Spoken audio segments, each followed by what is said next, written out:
Well, we have to continue to sell out for Five Nights at Freddy's since we're excited for the movie. And hey, we did all the Bonnies I own.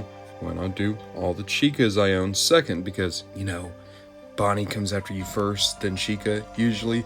I swear, it's clever and intentional and not just total random happenstance. In the Bonnie video, I mentioned being surprised by just how much Bonnie stuff I had. I honestly just had more than I thought I did. Chica's the exact opposite. I thought I had a lot more Chica stuff, and as it turns out, this is probably the smallest group we're going to look at.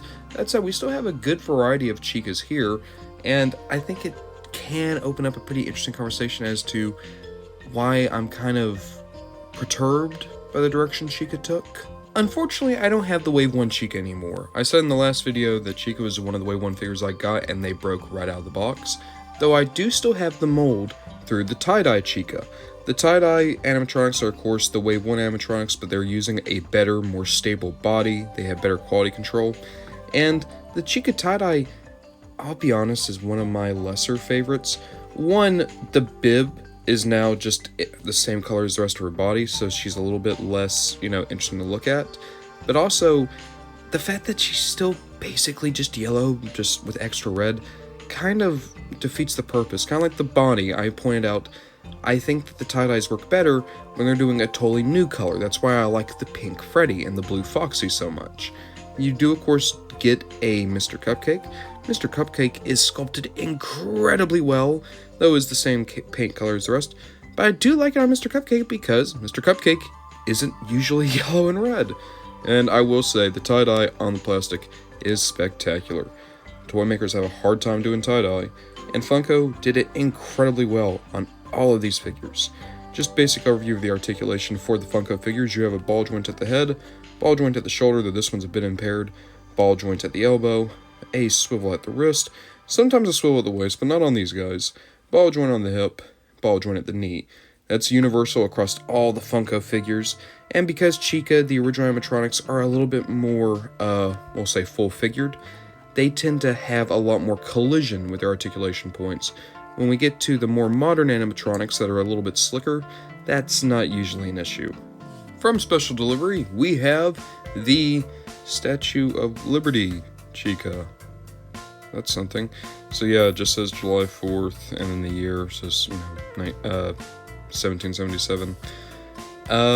The painting's kind of cool, sculpting's cool.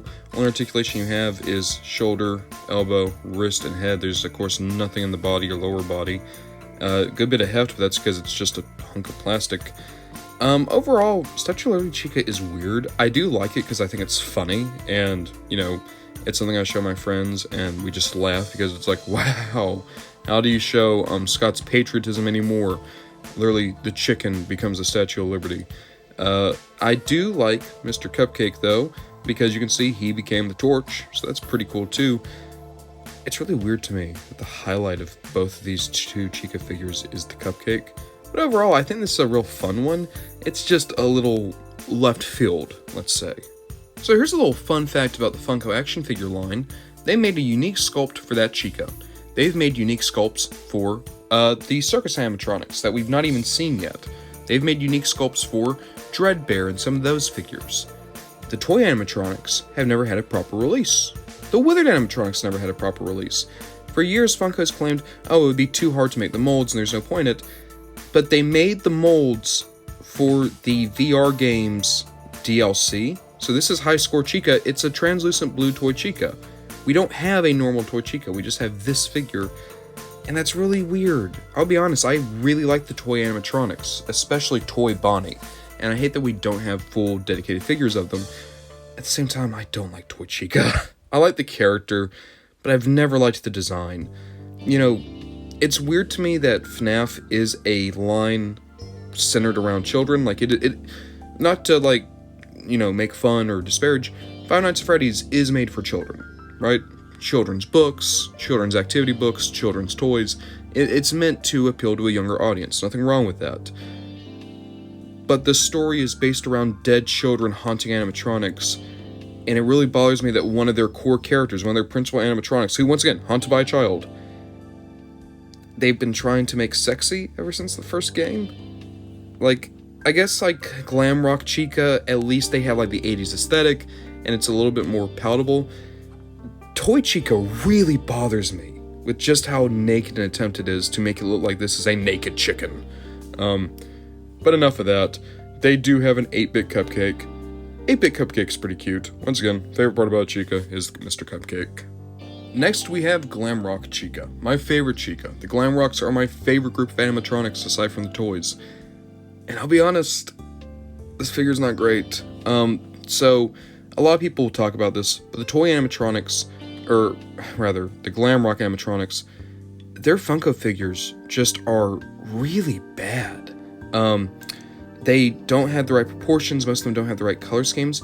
It's a result of basically Funko kind of cheapening out and trying to do big head, small body, when it should be the opposite. The heads on the Glam Rock should be a lot smaller, the body should be a lot bigger, and Chica isn't the worst one in the group, but she's very close too. That said, the colors are at least really solid, head's really bad, and there is a QC issue here, because look, earring on this side, no earring on that side, and that was out of the box, so unfortunate.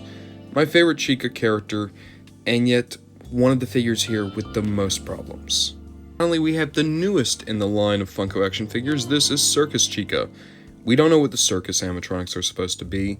We don't even know if they're animatronics, really. We don't even know if these are just Funko designs. Some of them are pretty cool. This isn't one of them. It doesn't look like Chica to me. It looks more like a duck, and if you didn't tell me this was Five Nights, no indication. There's nothing here that tells me that this is a Five Nights figure. It definitely doesn't tell me it's a Chica figure. I could see people liking it, but to me it just looks a touch generic. We're not done with Funkos yet because we have all the little guys to talk about. We'll start with this first. This is Mystery Minis, Dark Light Glam Rock Chica, and don't get me wrong, there's still problems here. The head's still a bit too big, and maybe I'm just biased because of the colors. This is a lot better than the full figure Chica. I like that a lot, actually. She looks great with the other Dark Light animatronics if you can get Roxy and Freddy in Dark Light. And then you get my favorite of the Funko figures, the Snappables. To me, they are the most consistent of them, and I had the most fun with them. We'll look first at Chica. Chica came with a full playset, and I do like this figure a lot. I think they captured Chica's design very well for being such a cute style. You can see that the Snappables have so much withering on them, so much sculpted detail, and I think their gimmick is really cool, by the way, Angry Mr. Cupcake, which is great. So the Snappables come in pieces. The idea is that you're able to customize your own animatronics, and even better, they come with multiple faceplates. So let's take Chica's face off here. Oh, it's always a bit hard to get these guys off. There we go. They sculpted the animatronic head underneath, and it's game accurate. So of course that's the FNAF 1 animatronic. Let's look at Toy Chica real quick. Toy Chica, once again, looks great. That said, they have a bit of a happier Mr. Cupcake. Now, Toy Chica came in a 2-pack with Nightmare Chica, which is an interesting 2-pack. I guess it was made for, like, the Ultra Chica fan out there. But you can see, we took off Toy Chica's face. That's an Endo 2. That's an Endo 1. There's that much detail put into these. Looking at the rest of the body, let's put Chica's face back on here.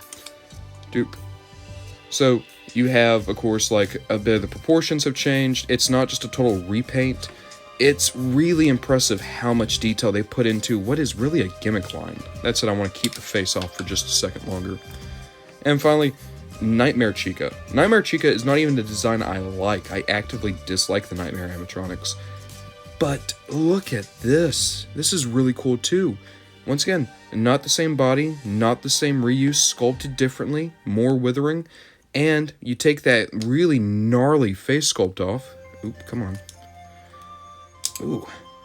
Once again, they didn't cheap out here either.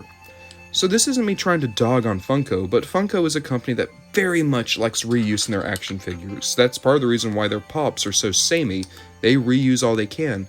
The fact that they gave the Snappables so much attention, so much diversity, so much ability to properly represent the characters is so cool, and it's part of the reason why I think they're such a solid line. Quite out of this chicken coop yet, because we do still have a couple of plushies to talk about. We'll start with Glam Rock Chica real quick. Let me fix my lighting. Boop. And boop. Glam Rock Chica doesn't look good. Kind of like the Funko figures. The Funko plushies can be a bit, let's say, rushed, especially the Glamrocks. Glamrock Chica just looks really bad. I don't like the head. The body looks fine, the colors are on point, but that's not accurate to Chica's face. But overall, I think it's fine. I tend to be a lot more in favor of the Glamrock figures and plushies than most people are, mostly just because I really like the Glamrocks. And I think you could definitely do worse, but at the same time, this isn't entirely accurate, and that's kind of a shame. That said, I am all for High Score Chica. This looks awesome. It is a perfect representation of toy Chica in plush form, even with all these colors. I like how they got the high score. I like the color on it. Look how reflective that blue is. It's so cool, man. It makes me wish that we got proper toy plushies. It makes me wish even more that we got proper toy action figures, because these high score Chicas legitimately are really good. All the toy animatronics they did in this style were good. Can we just get the normal toy animatronics, though? That'd be great. Are we really going to say that Snappables is where we're going to leave it? Because the Snappables are great, don't get me wrong. I like the Snappable more than I like the plush or that figure. But I would like more toy Chica. I would like more toy Bonnie. I'd like more toy Freddy. And this plush kind of shows the potential of that. So overall, I like this one a lot. If I had to recommend specific figures here, both the high score Chicas are probably the best of their respective ranges. I think all the action figures have problems, both the plushies have problems, but both of them are the ones kind of least compromised. That said, I would wholeheartedly recommend the Snappables. The Snappables are incredible. They go for good prices, you get a lot for them, they're very customizable, they're very true to the game details, they have a great unified style. Basically, Snappable supremacy for Chica. Now, I hate to end this on such a down note, but I do want to just say once again, I do like these figures and these plush. There's a reason they're all still in my collection. I'm just a bit underwhelmed because I was kind of surprised by how much Bonnie figures I wound up really enjoying now that I looked at them all together again. I'm really hoping that our next video, where we basically look at every animatronic that's not part of the main four, will kind of take us back up to a more positive vibe.